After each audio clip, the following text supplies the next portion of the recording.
नमस्कार मंडळी, कसे आहात? मी रुपाली पाटील तुम्हा सर्वांचे खजिना कथांचा या यूट्यूब चॅनलवर पुनश्च खूप खूप स्वागत करते.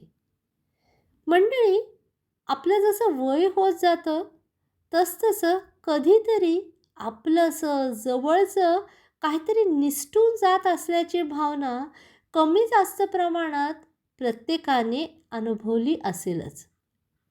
पण त्या क्षणी अकल्पितरित्या ते गवसल्याचा आनंद पण कोणी अनुभवला आहे का? आजच्या कथेत आपण हेच अनुभवणार आहोत. आजच्या कथेचे नाव आहे अत्तरदाणी आणि त्याच्या लेखिका आहेत स्वप्ना माई. चला तर मग सुरू करूया आजची कथा. आता जास्त दगदग करू नका. हळदी कुंकवाचा तबक मी तयार करून ठेवला आहे. स्प्रे बॉटलही ठेवली आहे त्यात. आता ती अत्तरदाणी सापडत नाही म्हणून तकतक करत बसू नका. हल्ली चालतो सगळ्यांना स्प्रे आई. बरं येई ना मी लवकर. हे सगळं जिन्यातून सांगत सूनबाई घाईघाईने निघून गेली आणि सुमा आजीने दार लावून घेतलं. फ्रीजवरचा सगळा पसारा त्या अत्तरदाणीसाठी उचकून परत पुसून नीट ठेवत आजीबाई उदास मनाने खिडकीशी येऊन बसल्या. तेवढ्यात बेल वाजली. सखूची वेळ झाली. एवढ्या लवकर की ती वेळेत आली. आपणच आज या शोध मोहिमेत असल्यामुळे रोज ढकलावा लागणारा वेळ घड्याळात बघायला देखील विसरलो की काय? हे सगळं पुटपुटत आजीने दार उघडलं. सखू नाही, पण शेजारी नवीनच राहायला आलेल्या जोशीबाई, ज्या आजींच्याच वयाच्या असतील, त्या आल्या होत्या. हातात एक डब्बी होती आणि अंगावर छान कॉटनची नऊवारी होती, गडद चॉकलेटी रंगाची. त्या गोऱ्या असल्यामुळे जास्तच खुलून दिसत होता तो रंग त्यांना. हे सुमा आजींच्या लक्षात आलं आणि जोशी आजींनी केसात सुपारी एवढ्या आंबाड्याला एक छोटंसं लावलेलं मोगऱ्याचं फूल, अगदी एखाद्या हळदी कुंकवाच्या कार्यक्रमात एखाद्या चिमुरडीने कापसाच्या फायाने भरभर अत्तर लावत सुटावं आणि सगळ्या घरभर अत्तराचं दरवळ पसरावा असं झालं. आणि मगाशी अत्तरदाणी सापडत नाही म्हणून वैतागलेली सुमा आजी त्या चिमुरड्या फुलाच्या सुगंधाने एकदम प्रसन्न झाली. तिची आणि जोशी आजींची प्रत्यक्ष भेटण्याची ही पहिलीच वेळ. सामान आलं तेव्हा गॅलरीतून बघताना दिसलीच होती आपल्यासारखी जून खोड असलेली ही ठुबक देखणी. पण जाऊन बोलणं किंवा समोरासमोर येणं झालं नव्हतं. या 4 दिवसात आल्या आल्या आजोबा पडले आणि सूनबाई बाळंतपणाला गेलेली आहे हे कळताच सुमा आजीने मात्र मदत पाठवली. जेवणाचे ताट, पिण्याचे पाणी वगैरे. कदाचित त्याचे आभार मानायला आल्या असाव्या. हे सगळं आठवत सुमा आजीने जोशीबाईंचं हसून स्वागत केलं. या या शेजारीणबाई. तशा जोशी आजी हसून म्हणाल्या, नाथबाई सकाळीच सांगून गेली तुमची आज हळदी कुंकू आहे या म्हणून. म्हटलं चला जरा लवकर जाऊन ओळख करून घ्यावी. माणसाला माणूस भेटला की बरं वाटतं. उगाच 4 भिंतीत कोंडून घेऊन बसलं की जग खूच वाटतं. एक वेगळीच भीती मनावर राज्य करत असते. खरं तर माणूस पूर्वीपासूनच समाजप्रिय प्राणी आहे. पण हल्ली या मॉडर्न जमान्याने ते नाकारलं. म्हणतात काय करायचं आहे शेजार? कशाला दुसऱ्यांच्या विषयात डोकं घाला, मदत करा, उसनं उधार मागा. त्यापेक्षा नकोच ते कोणाला भेटणं, बोलणं. आपला मोबाईल, टी व्ही आणि आपण असं राहावं. पण माझं मेलीचं मत जरा वेगळं आहे हो. एकमेकांना भेटू, बोलू, हसू, काही देऊ घेऊ असं माझं मत. तुमचं मत वेगळं असू शकतं हो.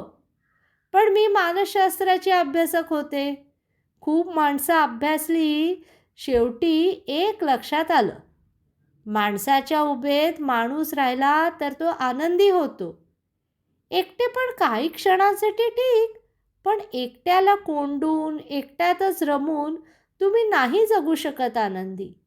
त्यापेक्षा भेटा, बोला, मोकळे व्हा, व्यक्त व्हा, जगा, आनंदी राहा, नाही का? सुमाजी फक्त हसली. गेल्या कित्येक वर्षात आजीने स्वतःला रमवलं होतं या एकटेपणात. पण तिलाही असंच वाटायचं. त्यामुळे ती एकदम खुलली जोशी आजींच्या गप्पात आणि अगदी जुन्या मैत्रिणी असल्यासारख्या दोघी बसल्या आयुष्यातल्या आठवणींचे कप्पे उलगडत. 4च्या चहाची वेळ झाली तशा जोशीबाई उठल्या. "अगं बाई, 4 वाजले. हे वाट बघत असतील. चहाची वेळ टाळलेली चालत नाही यांना. अंगात जोर नसला तरी तोंडात खूप आहे. शिव्यांची लाखोळी पूर्ण होते मग. चला निघू मी? आत्ताच कुंकू लावा. संध्याकाळी नाही जमणार याला. आणि हो, मी मुद्दाम आधी आले. तुमची ओळख झाली आणि आपल्या या नव्या मैत्रीची ही छोटी भेट पण देऊ म्हटलं." असं म्हणत जोशी आजींनी सुंदर नक्षीकाम केलेली एक अत्तरदाणी त्या डब्यातून बाहेर काढली. "सकाळी मी ऐकलं तुमच्या सूनबाईंचं वाक्य. स्प्रे आहे. आई अत्तरदाणीसाठी तकतक करू नका म्हणून. तेव्हाच वाटलं माझ्यासारख्याच विचारांची ही सखी असेल, जिला जुन्या आठवणीतली अत्तरदाणी आठवत असेल अशा प्रसंगी. माझ्या बहिणीसाठी मी ही घेतली होती, पण आमची भेटच झाली नाही. ती गेली तेव्हापासून जपून ठेवली. पण आज वाटलं तुम्हाला द्यावी. तुम्ही बहिणीसारख्याच मला."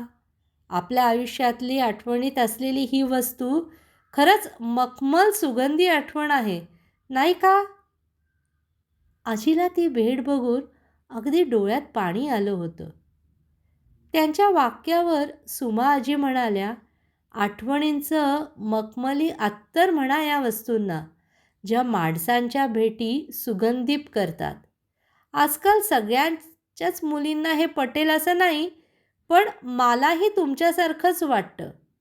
माणसांनी माणसांना भेटावं, बोलावं, त्यात ही अत्तरदाणी भेटीचे क्षण सुगंधी करणारे असतात. त्यातल्या मऊ कापसाच्या बोळ्याचा ओला स्पर्श तर खरंच माणसामाणसातल्या आनंदाचा गाभा वाढवणारा जिवंत स्पर्श वाटतो मला. थांबा हं, तुम्हाला आधी हळदी कुंकू लावते." असं म्हणत आजीने सजवलेलं तबक आणलं. त्यातला तो स्प्रे बाजूला केला. जोशी आजींनी दिलेली अत्तरदाणी त्यात ठेवली आणि कुंकू लावून हातावर अत्तराचा फाया फिरवला. "नव्या मैत्रीची सुगंधी आठवण" म्हणत दोघी खळखळून हसल्या. तसा अत्तरदाणीतला फाया फुलून आला आणि त्याने प्रेमाने अत्तरदाणीला सुगंधी स्पर्श करून सांगितलं, "आठवणीतली तू अशीच सुगंधी राहा माणसांच्या मनामनात." तर ही होती आजची गोष्ट. या लेखिकेच्याच टांगा आणि नाईट आऊट या हेही कथासंग्रह आहेत. त्याच्यासाठी इच्छा असल्यास तुम्ही 098-228-75780 वर संपर्क साधू शकता.